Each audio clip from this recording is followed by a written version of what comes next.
Hello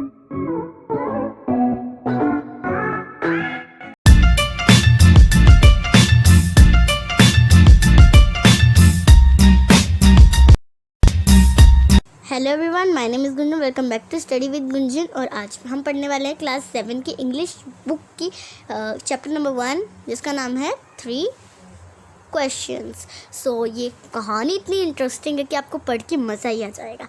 तो चलिए पढ़ते हैं इसको। The thought came to a certain king that he would never fail if he knew 3 things.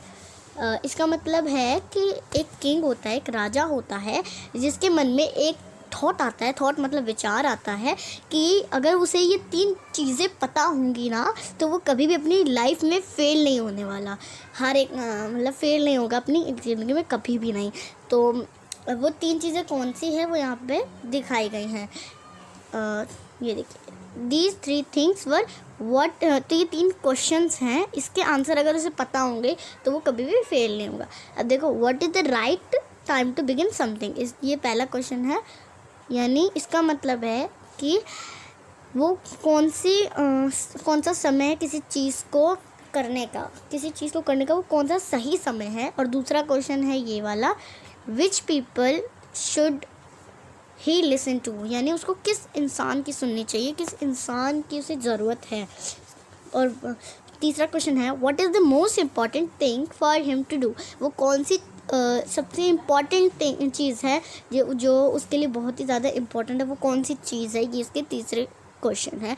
अगर उसे तीनों क्वेश्चन के आंसर आते होंगे तो फिर वो कभी फेल नहीं होगा। सबसे पहले यहाँ पे बताया जा रहा है, the king therefore sent messengers throughout his kingdom promising a large sum of money to anyone who would answer these 3 questions. Many wise men came to the king, but they all answered his questions differently.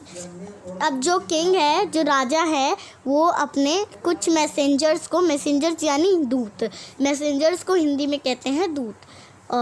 तो वो अपने राज्य में अपने कुछ दूत भिजवाता है, बहुत सारे दूत भिजवाता है, और कहता है, प्रॉमिस करता है कि अगर किसी ने भी इन क्वेश्चंस के सही आंसर दिए और उसके आंसर से अच्छे लगे राजा को, तो वो उसे बहुत सारे पैसे देगा।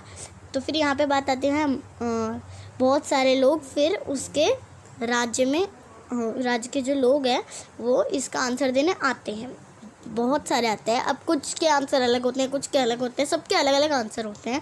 तो राजा है, जो पहला क्वेश्चन है, in reply to the first question some said the king must prepare a time table and then follow it, okay, strictly on the only in this way they said could he do everything at its proper time. तो जो यहाँ पे हैं हम, तो यहाँ पे बात हो रही है पहले क्वेश्चन की। कुछ लोगों ने आंसर दिया, कुछ लोगों ने कहा कि राजा जो है उसको एक टाइम टेबल बना लेना चाहिए, जिसको वो एकदम स्ट्रिक्टली अच्छे से फॉलो करे। और only in this way they said could he do everything eight is proper time. तो कुछ ने कहा कि राजा को जो है अपना काम हमेशा समय पर करना चाहिए, और कुछ ने तो ये भी कहा, other said that it was impossible to decide in advance the right time for doing something. तो क्या है, कुछ ने कहा कि उसको जो है अपना पहले से पता होना चाहिए कि कुछ ने कहा कि उसको ये तो इम्पॉसिबल है कि अपना जो काम है आप आगे जो करने वाले हो, जैसे कि राजा ने पूछा था कि मेरा सही समय कौन सा है उस काम को करने का। तो ये तो इम्पॉसिबल है कि आपको कैसे पता होगा, कि पहले से ही पता कैसे होगा कि हमारा सही समय कौन सा है। अब नीचे आता है, the king foolish should notice all that was going on, avoid foolish pleasures and always do whatever seemed necessary at that time. Yet others said that king needed a council of wise men who would help him act at the proper time. तो कुछ लोग कह रहे थे कि जो राजा है ना, तो अवॉइड फुलिश का जो है यहाँ पे, अवॉइड फुलिश का मतलब होता है कि जो फालतू के काम हैं, फालतू प्लेजर्स, अवॉइड फूलिश प्लेजर्स। इसका मतलब फालतू के काम को, कुछ ने कहा कि राजा को अपने फालतू के काम को छोड़ के वो काम करने चाहिए जिसकी उसे ज़रूरत है। जैसे कि शिकार पे जाते हैं कुछ राजा, तो वो सब छोड़ के अपने राज्य पे ज़्यादा ध्यान देना चाहिए।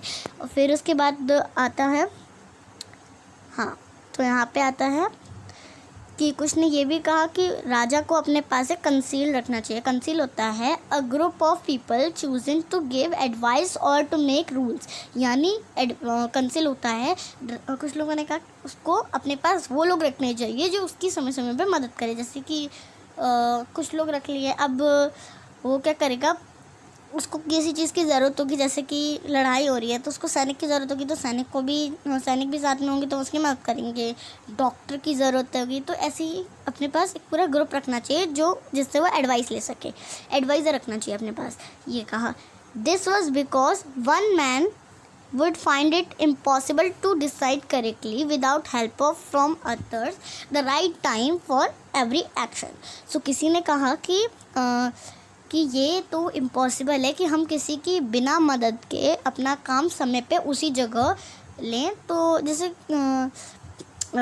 किसी के बिना पूछे हम अपना कोई भी डिसीज़न थोड़ी ले सकते हैं, पहले वो क्या कह रहा है उसकी भी तो सुननी चाहिए। तो फिर but then other said that there were some things which could be urgent. These things could not wait for the decision of the council. In order to decide the right time for doing something, it is necessary to look into the future, and only magicians could do that. The king therefore would have to go to the magicians। तो कुछ ने ऐसा भी कहा कि कुछ लोगों ने ऐसा कहा कि अगर जैसे कभी कभार होता है ना, हमारे पास एडवाइज़र्स नहीं होते कि हमें क्या लेना है और एकदम से कुछ डिसीज़न लेना हो तो क्या कर सकते हैं, तो उसके लिए उसने बोला आपको फ्यूचर अपने जो फ्यूचर है वो पहले से ही पता होना चाहिए कि आपके फ्यूचर में क्या होने वाला है। अब ये तो भाई टाइम मशीन थोड़ी लगी है जो किसी को पहले से ही पता होगा कि मेरे फ्यूचर में क्या होगा, इसलिए और कुछ लोगों ने तो ये भी कहा कि इस फ्यूचर जानने के लिए तो मैजिशियन के पास ही जाना पड़ेगा क्योंकि मैजिशियन ही करते हैं, तो कुछ ने कहा कि मैजिशियन के पास उसको जाना चाहिए। अब आती है बारी सेकंड क्वेश्चन की। Okay, in their answer to the second question, some said that the people most necessary to the king were his counselors, others said the presidents, a few others choose the doctor, and yet others said that his soldiers were the most necessary। तो क्या होता है, इसका second question था ना कि उसे किस आदमी की सबसे ज़्यादा ज़रूरत है, तो सेकंड क्वेश्चन के बहुत से लोगों ने ऐसा ही आंसर दिया। किसी ने बोला कि उसके लिए जो है कंसीलर बहुत ही ज़रूरी होगा। कंसीलर होता है मेंबर ऑफ द काउंसिल, जैसे कि जो भी बताया काउंसिल होता है ना, बहुत सारे लोग होते हैं एडवाइज़र, तो उनका एक मेंबर उसके पास होना चाहिए जो कि बहुत ही इंपॉर्टेंट है। और उसके लिए किसी ने कहा कि प्रिस्ट जो होते हैं पंडित बहुत ज़रूरी होते हैं। किसी ने कहा डॉक्टर बहुत ज़रूरी है, और क्योंकि जब अगर आपको चोट वगैरह लग गई, किसी को चोट लग गई, तो डॉक्टर जो है वो मदद कर देगा। कंसीलर्स एडवाइस दे सकते हैं उस समय, प्रेसिडेंट और बहुत सारी चीज़ें हैं। और कहा किसी ने कि उनके जो सोल्जर्स हैं जैसे कि सिपाही वगैरह हैं वो भी उनके लिए बहुत ही ज़्यादा ज़रूरी है। अब आती है to the third question. Last question जो था वो था कि उनके लिए सबसे ज़्यादा इम्पॉर्टेंट काम क्या है, इम्पॉर्टेंट चीज़ क्या है। तो किसी ने बोला कि साइंस सबसे ज़्यादा इम्पॉर्टेंट है, किसी ने कहा कि लड़ना बहुत इम्पॉर्टेंट है क्योंकि लड़ना नहीं आएगा तो हम फाइट कैसे कर पाएंगे किसी से। और किसी ने कहा कि रिलीजियस वर्शिप में यानी पूजा पाठ जो है वो सबसे ज़्यादा ज़रूरी है। अब आते हैं as the answer to his question were so different, यानी यहाँ पे ये बताया गया है कि जो इतने से इतना है इसमें बताया जा रहा है कि राजा को सबके अलग अलग डिफरेंट आंसर्स थे तो उसको समझ नहीं आया और अच्छे भी नहीं लगे, सबसे अलग आंसर किसी का नहीं लगा, इसलिए उसने किसी को भी रिवॉर्ड यानी पैसे वगैरह कुछ भी नहीं दिया। साथ ही में उसने जो है एक हर्मिट के पास जाने की सोची जो उसके विजडम में रहता था। विजडम होता है राज, वहाँ पे रहता था एक।